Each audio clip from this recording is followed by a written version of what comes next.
And so if you find yourself skinny fat, the good news is it's not only a fixable solution, but it's one you can fix fast, just like Jesse. Whoa. Who you calling skinny fat? I mean, do you have a short memory? No, but I have a bad memory.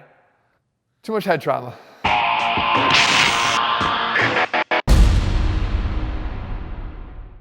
What's up, guys? Jeff Cavalier, AthleanX.com. Jesse Lako, AthleanX.com. By the way, skinny fat, here you are. This is a picture. You know, because pictures tend to help people with bad memories. Well, I thought we deleted those a long time ago. No, we keep them around for just these purposes like this. Damn. Guys, if you're looking for a solution to your skinny fat problem, the good news is, as I mentioned in the open, it is fixable and it's fixable quite fast if you do the right things. All right, so when we're talking about skinny fat, we're looking at a situation where you sort of look like this. You're skinny and you're fat. I mean, let's look at it a little bit differently. You lack muscle and you still maintain some fat around your waistline, especially for men, particularly around their waistline.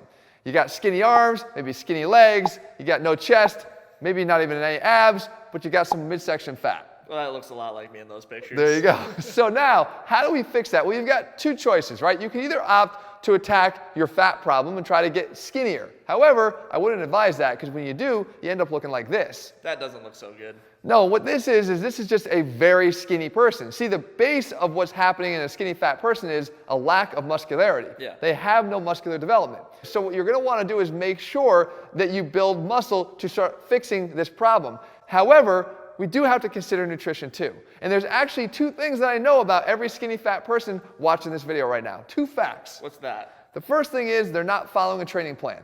Okay. Sort of like you weren't following a training plan, Jesse. All right, why you gotta call Which me out? is why you were skinny fat. We'll get into that in a second. The other thing that I know is that you are not hypocaloric.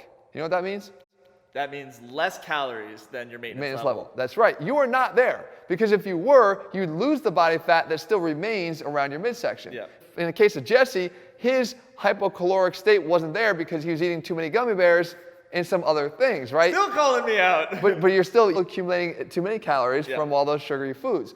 So let's start there. What is the game plan for you and what you're going to have to do to fix this problem once and for all? From a nutrition standpoint, the fact that I know you're not hypocaloric means that at least you're at maintenance. Yeah. If not, you're in some sort of calorie surplus. Well, guess what? You're in a good enough state to build muscle. Because we actually know that you can build muscle at the same time that you're losing fat in a caloric deficit as long as your protein content is high enough. Right. The recommendation there is about 0.8 grams per pound of body weight. If you're in that range and you're slightly hypocaloric, not very hypocaloric, but let's say 200, 300 calories below your maintenance levels, you're still going to be able to add muscle mass, albeit at a much slower rate, but you can still do it if your protein levels are up. But we know that you're at least at maintenance, if not above. Yeah. My recommendation from a nutrition standpoint, just to ensure that you've got the building blocks to build muscle, is just to take out some of your carbohydrates and swap in some protein. So do me a favor.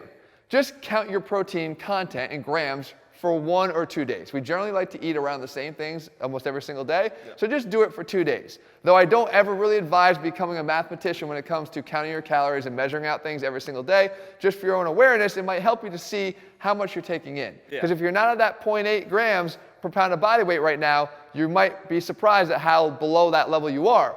Simply taking out some carbohydrates on a gram per gram basis, they have the same amount of calories, that's 4, you can make that easy swap. We don't even have to play around with increasing or decreasing calories. Right.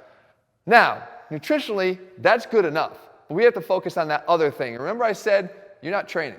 No, you're exercising. You're exercising. Look, if you're not on some sort of a committed plan, you're not going to build muscle. If you exercise and think that that's a committed plan, it's not, and it's the reason why you haven't built any muscle. You can't look like this and be a skinny fat person and have any real training history under your belt. And what I mean by training is having a progressive plan that is followed consistently. Because I'm sorry, even a bad plan. Not a dangerous plan. Not a dangerous plan, but a bad plan, and there's a lot of them out there, by the way, but a bad plan followed consistently is still going to help you to build muscle. Yeah. So you need to get on a training plan. These are the things that have to be part of that plan. Number 1, you have to have a focus, as we always talk about here, on building your base strength around a strong foundation in the bigger compound lifts, Right. just like Jesse has. Yep, and the squat, bench, and deadlift. I've been progressing the weight that I've been using over a long period of time, but short increments of that amount of weight, and the weight has gone up actually pretty significantly. So then, so a 3-time body weight. 3 times, yeah. So then your squat has gone up as well. Yep. So building around this foundation, but let's talk about reality here. Reality is you might have something called extraphobia. Which I definitely had to Right. start. And you're not alone. A lot of people, when they first start out on a plan, again, no muscle on your body, which means you've probably never even hit the gym, because we know even as a newbie, you're going to gain muscle sometimes just by looking at the weights. But you have to look at the weights consistently in order for that to happen. Yeah. You need to understand that some of those exercises are going to feel a little daunting to you. Yeah. And you may avoid them altogether. And that's a mistake. Right? I talked about in many videos before, you need to start somewhere on them. Realize that just because these are basic exercises, don't assume that they're so simple to do. Right. The more compound the exercise is, the more complex it actually is to perform it. You've got a lot of different muscles working together in sync. You've got to move an uncoordinated body oftentimes through space, through these multiple joints, which can become challenging. And you have many different areas up and down the kinetic chain for these weaknesses to actually rear their ugly head and cause that lift to go the wrong direction. Yeah. Right? You could have tight ankles, you could have a lack of mobility in your hips, you could have a lack of thoracic extension. All these things would inhibit your ability to perform the squat, let's say, safely, and also maximally by adding as much weight as possible, because you're not moving through space in the most efficient way. So you would actually just look up some of the Athlenex videos when you identify what some of your postural and biomechanical flaws are and work on fixing those. Yeah. As you continue to attack those weights and as you continue to build upon that solid foundation. But in no instance are you supposed to avoid the exercises altogether. We need to focus on those. Yeah. The next thing you have to do, and this might come as a shock to some of those on the skinny fat spectrum here, and that is, should they be following any of the other exercises? Is the minimalist approach enough, or should you be doing more? You should definitely be doing more, because the isolation exercises or the smaller exercises will not only help to build hypertrophy and build larger muscles and improve your physique, but it will also carry over into your bigger lifts and compound lifts. You're learning something here, Jesse, after all these years. That's Hey, I've been listening to you the a head lot. trauma isn't completely, shot your brain there. But the fact is, yes, when you follow these other exercises and supplement them into your routine, there's 3 things that actually happen. Number 1, you might actually have some fun, right? Because though the compound lifts may be a little bit scary to you at the beginning of your journey, these are the exercises that you tend to look forward to, right? Because you just get to feel a little bit better in performing them, or you like the pump that you get from doing them. So guess what? Do them, because it'll increase your attraction to the gym and keep you on that consistent training plan, And right? speaking of the pump, just like Arnold talked about how great the pump is. Oh, Jesus, here we go. You know, I get the feeling of coming all the time with this pump. You know, I feel like I'm coming in the gym, I'm coming at home, I'm coming, backstage before a show. I'm coming all the time. And we heard about the pump already with Arnold. Secondly, is you learn that not only do you have fun doing these, but you get a better mind-muscle connection from doing these smaller exercises. Guess what that does? That actually helps you to create a larger sum of the parts, so that when you go back to the compound lift, the output is overall better. Yeah.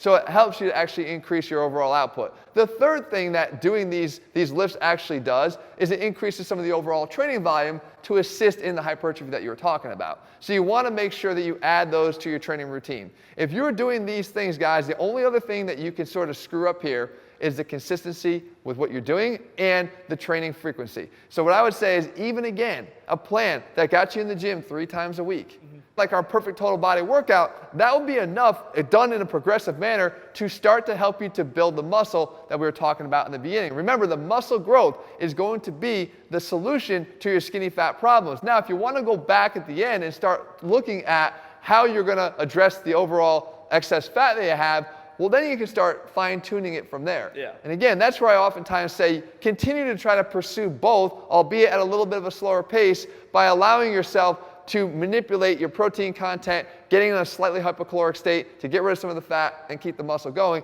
That is an option. You still have the option to do the alternative and to go in a slightly hypercaloric state to try to make that happen a little bit faster. The point is, starting with the muscle growth is how you're going to solve your skinny fat problems, and making the few but important changes to your nutrition is going to have all the difference in helping you to get to your goal. Now, I talked about it being fast. Here's the reason why. If you have no appreciable muscle mass in your body right now because you never have followed a training plan, guess what? Those newbie gains come in handy here. They allow you to start adding weight and muscle weight at a much faster rate than any other time in your life. If you do this right, guys, I promise you, you're going to start to like what you see at a much faster pace than you may have even expected. If you liked the video and found it helpful, make sure you leave your comments and thumbs up below. If you like skinny fat Jesse or not skinny fat Jesse better. Bigger Jesse. Bigger Jesse. The only thing that's getting bigger is your head. Okay, that's me. And your deadlift, but that's fine. Guys, if you're looking for a training plan, progressive and built around sound training principles, as well as a step-by-step nutrition plan, you can find them all over at athleanx.com. And if you haven't done so, make sure you click subscribe and turn on notifications so you never miss a new video when we put one out. All right, guys, see you soon. Thanks for calling me skinny fat.